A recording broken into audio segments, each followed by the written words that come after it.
Okay, in the previous video, I talked about the basics of the basics, how to give points, how to take away points, what is HP, which is health points, AP, which is attribute points, XP, experience points, GP, which is gold points. I talked about the plus sign, what does that affect, the gold points minus. I talked to you about the game feed, the damage, sentences, what does that look like in the individual tab, team tab, classroom tab, and I told you how this screen is clickable. So this one, we are going to talk about the powers, the sentences, and the analytics.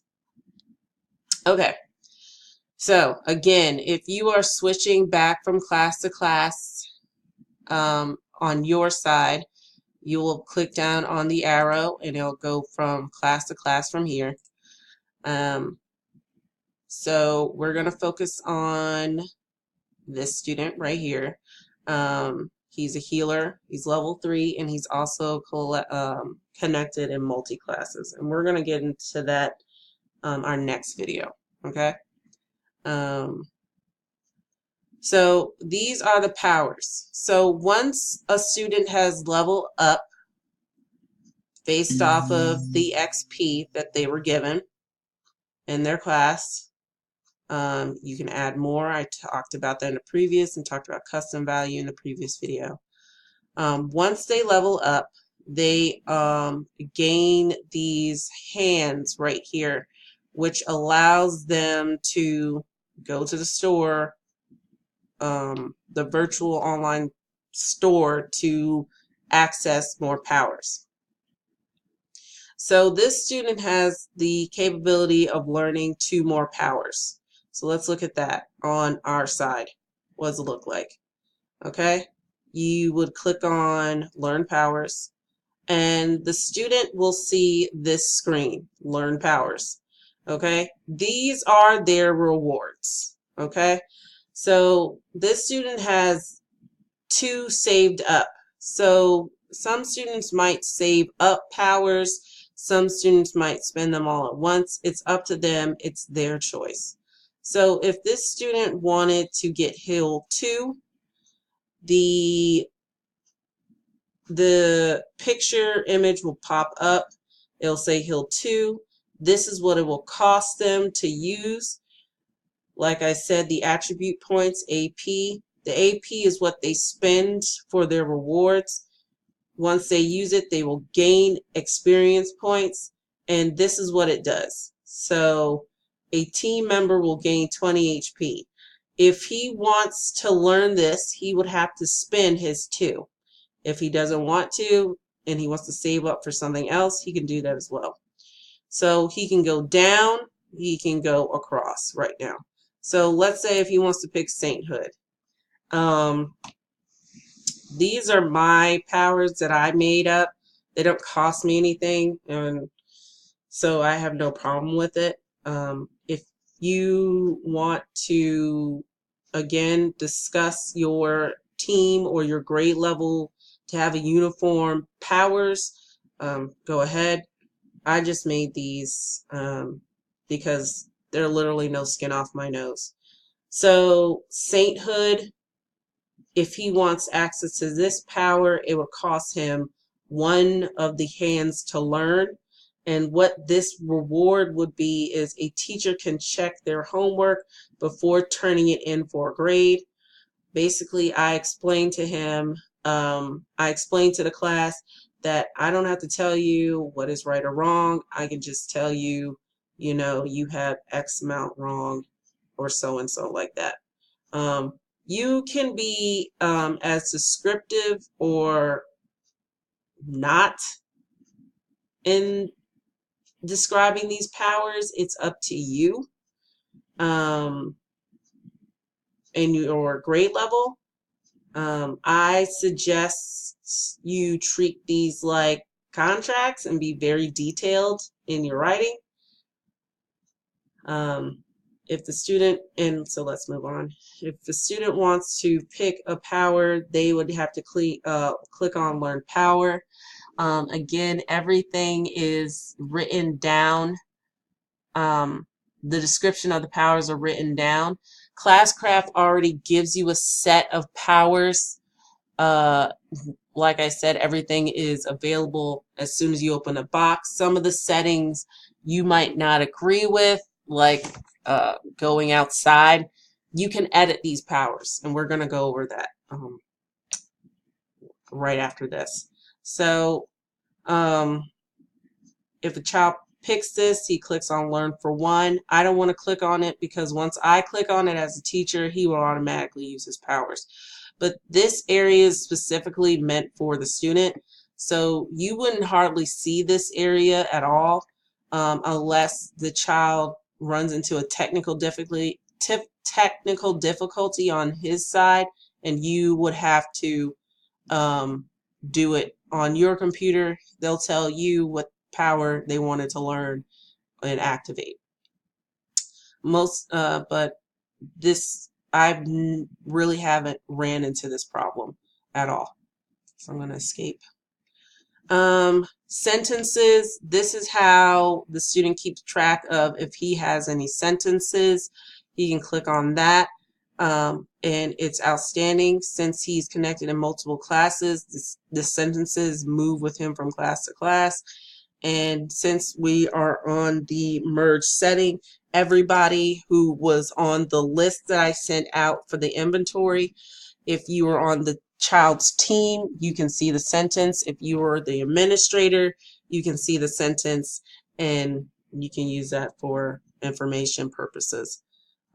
So let's look at analytics, and then we'll talk about how to make settings, make your settings for your powers. So the analytics is, again, we are in a transition, so you won't be able to see the analytics. So I'm just going to have to show you this screen right here. So basically, they give you time points. It's the dates in which you logged into Classcraft, the student and the teacher, or one or the other. Again, it makes parent nights or parent conferences a breeze. If you can show the behavior, positive and negative, and it'll show projected based off of the behavior styles. It'll also show the classroom average. So if Jonathan was below or above, it'll show it the trend of the classroom and break it down basically from any behavioral standard that you want from there. Let me go back to the game dashboard. So let's look at setting up powers. So we looked at analytics briefly. Once we get the package deal together, I'll talk more in detail about what those graphs look like. Let's look at settings. So this gear right here, configure classroom as your setting. You click on this. This is your command center. It gives you students. We talked about how to add students. It talks about your teams, how you want, if you want to take somebody out of a team or you want to create a new team, that's here. Multi-class, that is a big subject. We're going to talk about that in the next video, so I'm not going to click on that to confuse people. Then you have the parents. If you have parents who signed up, they can, once they sign up, they will see, and you can contact the parents the same way you contact them in Class Dojo. If you were using suggestion that I was brought to by Miss Monk and Mr. Bennett, since we are in the first year of learning Classcraft, my main focus is to get you guys established with Classcraft and comfortable with Classcraft. If you want to share with your parents, you are welcome to. There are parent codes that are shared out. The kids can give the parent codes, or you can print out the parent codes the same way you would do with Class Dojo, and move forward there. But a lot of the teachers felt comfortable that they would keep it inside with just them and the student, so they will work on it. So let's look at powers. So let's look at setting up powers. So you can give or make up powers as much as you want. It's your choice. There's 3 classes: mage, warrior, and healer. Every class has a different set of powers. I made powers that that wouldn't cost me anything, or it would mean a lot to the kids. And some of the powers that I started with Classcraft, I just kept using. So for example, mana transfer, the kids, the mages give the other team members 7 attribute points. If you do not want them to use this, you can click on the pencil for edit. You can uncheck the check mark and they'll go away. If you want to change the title, you can change the title.